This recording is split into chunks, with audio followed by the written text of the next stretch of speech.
I'm Mark Hoffmeister, and I like to cook for my family and friends. Today I'm going to talk about one of my favorite dishes, which is pizza. Making your own pizza is fun and easy, and you can do it in your very own home. I'll explain the three major components of pizza, which are the crust, the sauce, and the toppings. I'll also offer some tips on how to bake it. So, how do you make the crust and why is it important? According to the food writer Jeffrey Steingarten, the crust is at least 80% of the pizza experience and is worth 5 times more than the topping when it comes to total satisfaction. Now, that sounds pretty serious, but making crust is really pretty easy. The ingredients are flour, salt, water, and yeast. First, you begin by mixing yeast with water and letting it proof for 15 minutes. Next, you mix the dry ingredients together, and then you add the water and the yeast to the dry ingredients, stir those around, put it down on the counter, knead it for about 5 minutes.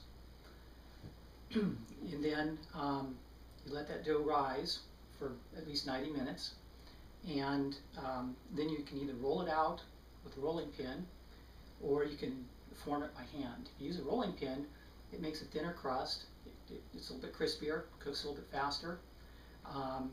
Thicker one, of course, is chewier, takes a little bit longer to cook. The main difference is the thinner crust won't support as much topping, so if you like a lot of topping on your pizza, you're going to have to go with a little bit thicker crust.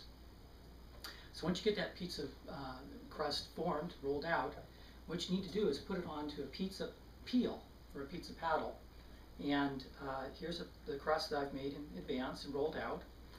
And I've dusted that paddle with flour and put cornmeal on there. And that'll help it slide off into the oven when it comes time to start cooking it. And those cornmeal particles act like little ball bearings and help it slide off more easily. So now that I've explained how to prepare the crust, let's move on to the sauce.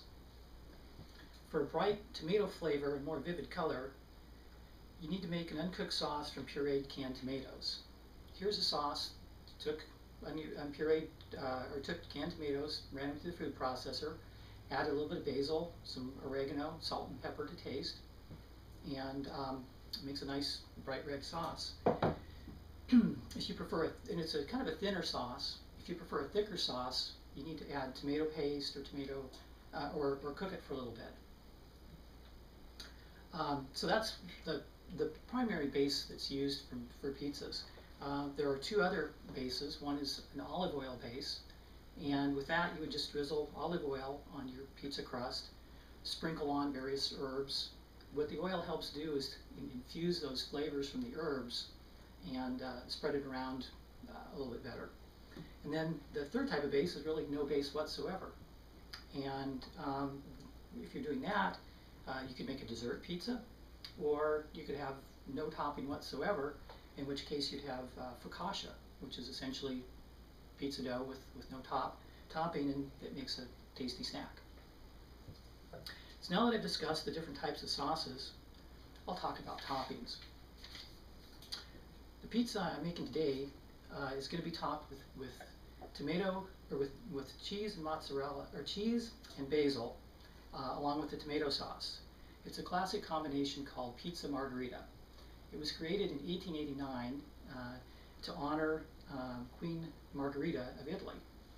And what makes it special is that you've got the red pizza sauce, you have the white colored mozzarella, and you have the green basil, which are the three colors of the Italian flag. So mozzarella is the preferred cheese for pizzas. It's a fat, it has more fat in it. It's a slow melting cheese.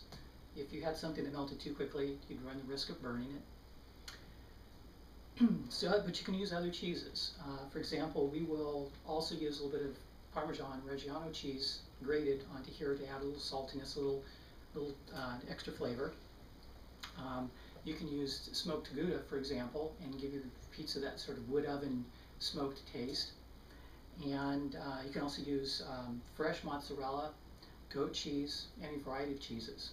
The one thing you have to be careful with is, some of the cheeses that aren't as fat and aren't as slow melting, you run the risk of burning.